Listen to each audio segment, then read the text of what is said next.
et les photographes. Aujourd'hui, on va parler de quelque chose dont on peut se passer, que l'on soit photographe professionnel ou photographe amateur, c'est le développement de nos photos. Et ça prend un temps fou, et certains adorent ça, et d'autres détestent ça. On va parler de ça dans cette vidéo tout de suite.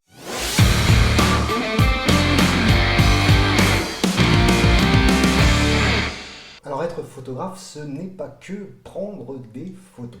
Pourtant, prendre des photos, c'est un petit peu la partie cool quand on est photographe, qu'on soit pro ou amateur. Mais passer des heures sur l'ordinateur, pour beaucoup d'entre nous, en tout cas pour moi c'est mon cas, dans une pièce un petit peu fermée, un petit peu sombre, alors qu'il fait super beau dehors, comme c'est le cas en ce moment, non merci.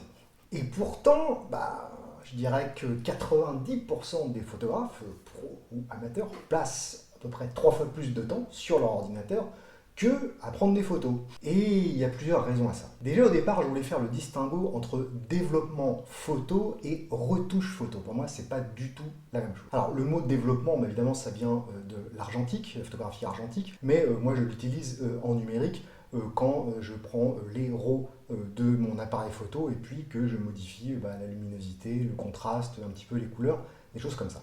Et la retouche, ça va plutôt être passer dans un logiciel type Photoshop ou autre. Ça va être des retouches de peau, ça va être des retouches, effacer des choses, ajouter des choses. C'est ça, pour moi, les retouches. Ce n'est pas le développement. D'ailleurs, si vous êtes pro, je vous conseille de faire un peu comme moi sur mes devis, je le précise ça. Je précise que les fichiers que je vais rendre, donc ça va être des fichiers numériques et qui vont être développés numériquement. Donc dans mon devis, je précise que je vais rendre des fichiers numériques au format JPEG après développement, c'est-à-dire après développement, et je précise retouche de luminosité, des contrastes, équilibrage, balance des blancs, et c'est tout. Et si je sens qu'il va peut-être y avoir besoin de retouches, je précise, soit je refais un forfait retouche à côté, ou soit je précise que les retouches ne sont pas comprises dans le devis, parce que pour moi, c'est pas du tout la même chose. Alors oui, je peux nettoyer un petit peu des photos, comme quand je vais faire quelques petites photos pour les promoteurs immobiliers, ou des photos sur un chantier, comme je suis allé faire assez récemment. Et là, un chantier, c'est toujours plus ou moins sale, sauf si encore on a de la chance, mais bon, en général, c'est quand même assez le bordel. Et parfois, pour me donner des photos, oui, j'efface quelques petites choses sous Photoshop pour que ce soit rendable, un minimum propre. Mais je compte pas ça, je sais que je vais le faire avant, donc je sais que ça va arriver. Je ne l'écris pas forcément sur mon devis pour éviter justement qu'on me demande des retouches supplémentaires. Et pour moi, retoucher, c'est pas forcément tricher, mais par contre, ça n'est pas forcément partie du processus de la photo à chaque fois, et qu'on soit amateur ou pro, ça ne change rien. Pour moi, le processus de la photo, c'est un petit peu à l'ancienne, mais adapté au numérique, c'est-à-dire je prends ma photo, je fais mon cadrage, et ensuite je le développe, entre guillemets, développé, puisque c'est numériquement. Et pour moi, on peut rendre une photo sans aller plus loin que ça, on n'est pas forcément obligé de retoucher ses photos, et c'est un petit peu pareil pour les portraits qui sont comme ça un peu naturels. Et il y a beaucoup encore de photographes qui vont un petit peu trop loin, qui pensent qu'il faut retoucher leurs photos, etc. Donc ils perdent beaucoup de temps. Il y a aussi que quand on regarde sur Internet, quand on fait une recherche, on ne pense pas déjà à rechercher le terme développer, on cherche souvent retoucher, comment retoucher une photographie.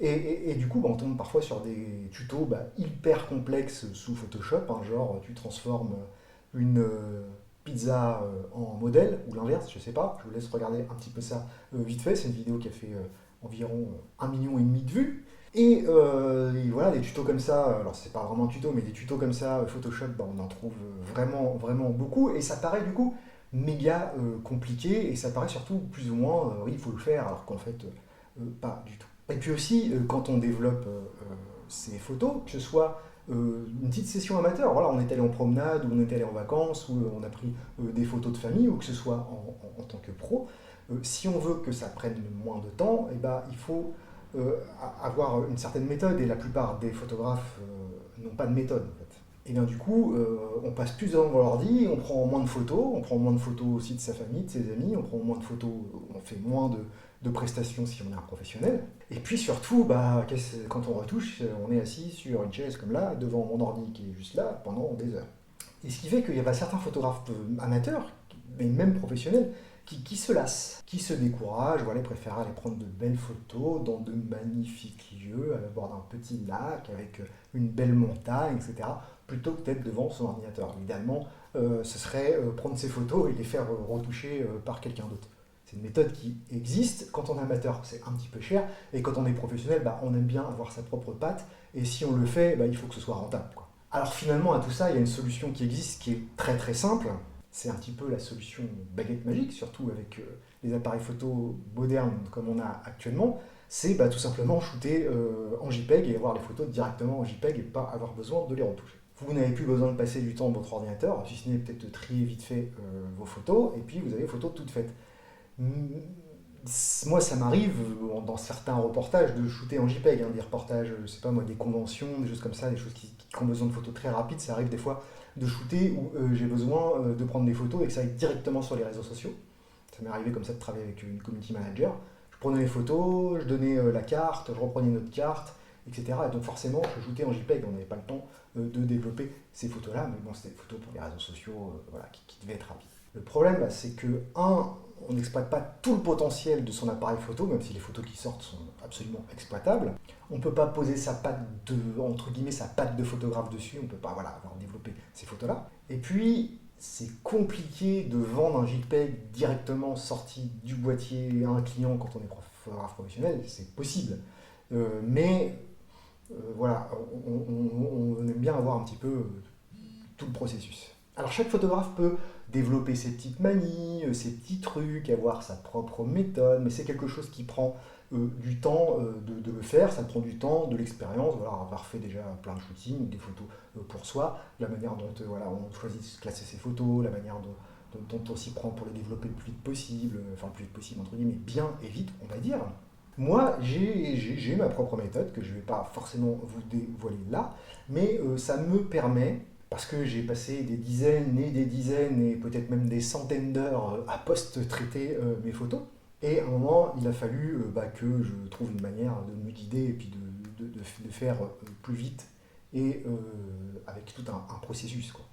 Et pour n'importe quelle session photo, j'utilise tout le temps la même méthode, je fais tout le temps de la même manière, que ce soit une photo de famille, que ce soit une séance couple, ou que ce soit même mes propres photos de vacances, j'utilise exactement le même processus pour développer mes photos. Et aussi, l'erreur, je ne sais pas si c'est une erreur, mais en tout cas ce que je vois beaucoup, c'est que on a l'impression que les logiciels, que ce soit Lightroom ou Photoshop, alors Lightroom en même temps c'est une usine à gaz, mais que Lightroom c'est quelque chose de compliqué, qu'on est obligé de maîtriser, qu'on est obligé de maîtriser toutes les collections, les machins, les petits boutons et tout, alors qu'en fait on n'utilise pas tous un logiciel au complet. Moi j'utilise que peut-être 10, 20%, allez 20% peut-être du logiciel Lightroom par exemple, c'est celui que j'utilise. Et c'est en faisant le choix juste de ce que nous on a besoin, en utilisant les bonnes fonctions, que ça va plus vite en fait. Il n'y a pas besoin de se prendre la tête à se former sur des trucs très très complexes. Alors évidemment ma méthode, même si je vous la donnais là comme ça, tout de suite il faudra un petit temps pour se l'approprier, ça se fait pas, c'est pas tout cuit comme ça, il y a un moment où il faut travailler un petit peu pour se l'approprier. C'est normal, une méthode que j'ai mis des années à mettre en place, ça se prend pas comme ça en 5 minutes et puis ça se copie pas, il faut un petit temps de travail. Mais mon idée c'est que le développement, le post-traitement, en fait c'est le bon mot, le post-traitement, ça doit rester simple et ça doit rester rapide et être efficace. Donc vous l'avez senti venir, ma méthode je l'ai appelée développement express. C'est une méthode pour trier, éditer, post-traiter n'importe quelle session photo de manière rapide, simple et efficace. Je montre comment je trie et j'édite mes photos. Donc la méthode de sauvegarde de photos que j'utilise, l'outil de tri que j'utilise, ma petite méthode que j'emploie et que personne ne connaît. Moi j'avais jamais entendu parler de ça avant, pour gagner un maximum de temps. Et puis ça permet de traiter rapidement, ça peut être que 10 photos, 100 photos, 50 photos, 1000 photos, peu importe. En gros, toutes les astuces pour faire d'un photographe, amateur ou professionnel, une machine à post-traiter, on va dire. Et puis bon, moi comme j'utilise Lightroom, dans cette méthode, j'ai mis aussi la technique que j'utilise pour développer les photos une à une, comme je fais pour chaque reportage, en seulement quelques secondes par photo. Et comme je vous le disais, même si un logiciel comme Lightroom, ça vous paraît très compliqué, en réalité, il y a besoin d'utiliser qu'un certain pourcentage du logiciel, donc c'est vraiment facile en fait. Et puis, ce qui peut être compliqué pour aller vite, c'est que des fois, on a des situations lumineuses très très différentes, et du coup, moi j'ai créé quelque chose qui permet de traiter rapidement, même avec des situations lumineuses différentes. L'idée, c'est de connaître les bases pour post-traiter ces photos simplement, sans prise de tête et rapidement et sans utiliser un logiciel ou l'usine à gaz. Et la deuxième idée derrière ça, c'est de gagner un temps fou pour se libérer du temps pour autre chose, soit pour la photo, refaire d'autres photos, soit pour avoir Tout simplement, plus de temps libre et ne pas passer du temps devant son ordinateur alors qu'il fait super beau. Parce que le plus important dans la vie, c'est soi-même, c'est vous, c'est peut-être vos amis, votre famille, vos enfants, peu importe. En tout cas, et la valeur de ça, c'est le temps, c'est de gagner du temps et c'est d'avoir du temps pour soi. Alors oui, la méthode est payante. Et oui, ça les vaut, surtout quand il s'agit de dépenser quelques dizaines d'euros pour gagner plusieurs heures de temps et pour gagner... Si vous ne voulez pas acheter de formation en ligne, vous faites ce que vous voulez. Moi, je vous force à rien, hein. Donc ne mettez pas de pouce en bas, ça n'a aucun sens. Juste partez et puis allez voir une autre vidéo, c'est pas grave. Par contre, si vous voulez acheter une formation en ligne, le lien est directement en dessous de la vidéo Développement Express, la méthode pour trier, éditer, post-traiter ses photos simplement et rapidement. Je vous remercie et je vous dis à bientôt. Je vous remercie d'avoir regardé cette vidéo jusqu'au bout. Pour soutenir la chaîne, abonnez-vous, likez, commentez, partagez. Merci et à bientôt.